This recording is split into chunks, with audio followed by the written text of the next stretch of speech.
এখন বাংলাদেশে একজন বিশাল কিংবদন্তির এক আপনার পুলিশ অফিসার, এখন দেখা গেছে পুরো প্রায় জেলা কিনে ফেলেছে।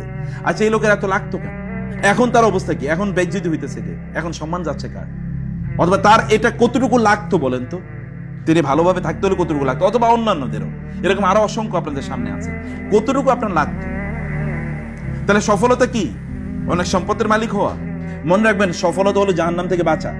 আপনি কোন প্রতিষ্ঠানে সিইও হয়েছেন, এমডি হয়েছেন, অথবা ওইখানকার চেয়ারম্যান হয়েছেন, মালিক হয়েছেন, কিচ্ছু যায় আসে না। এগুলো কিছু যায় আসে না। আপনার এই সম্পদের মালিকই তো আপনি না। আপনি অনেক টাকা ইনকাম করে, তা কি? তাতে কি আসে যায়?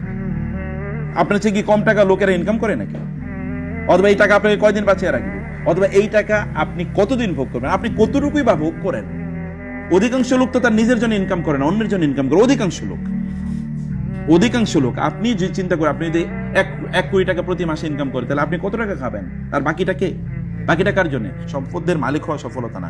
প্রকৃত সফলতা জাহান্নাম থেকে বাঁচা, প্রকৃত সফলতা। তাহলে একটা মেয়েকে সফলতা শয়তান আমাদের সামনে তুলে ধরেছে। আপনার সন্তান যদি বিসিএস ক্যাডার হয়, আপনি যদি বিসিএস ক্যাডার হন, অথবা আপনি যদি একজন বড় ব্যাংকার হতে পারেন, আপনি যদি একটা বড় ইন্ডাস্ট্রির মালিক হন, অথবা যদি ভালো কোন, এখন তো ধরেন আমাদের সফলতা তো বিয়ে করার মানে যে সন্তান একটা বিয়ে করছে, এটাই তো সফলতা। এরপরে মনে করছে কি সন্তান হয়েছে, এটাই তো সফলতা। তারপরে মনে সন্তানের ভালো একটা স্কুলে ভর্তি করেছে, এটাই তো সফলতা। তারপরে মনে করছে কি সন্তান ভালো একটা কলেজে ভর্তি, সেটাই সফলতা।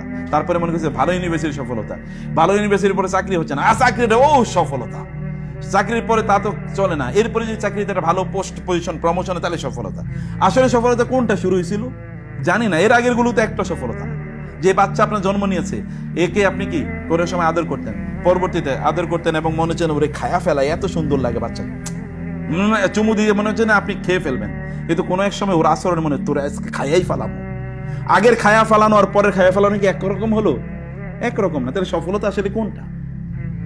সফলতা আর আমরা আসলে আমাদের মানদণ্ডই নাই। মূল সফলতা যে হারিয়ে ফেলছি, এই জন্য ওয়াজাইয়ানা লাহুমুশ শাইতানু আমালাহুম ফাসাদ্দাহুম আনিস সাবিলি ওয়া হুম মুরিদুন। আল্লাহ তাআলা বলেছেন, শয়তানের কাজ হচ্ছে আপনাদের কাছে দুনিয়ার বিভিন্ন জিনিস যেগুলো ব্যর্থতা, এগুলোকে সফলতার মতো করে উপস্থাপন করা। এটা টেলিভিশনে বিজ্ঞাপনের মতো, যত 2 নম্বর জিনিস তত বিজ্ঞাপন কি বেশি, তত অ্যাট্রাকটিভ বিজ্ঞাপন। যত 2 নম্বর তত 1 নম্বর হিসাবে দেখানো হয়, তত বিজ্ঞাপন ভালো হয়। শয়তানের কাজ হচ্ছে বিজ্ঞাপন দিয়ে প্যাকেজিং করা, অ্যাডভার্টাইজিং করা, এটাকে মনোক দিয়ে সুন্দর করে উপস্থাপন করা।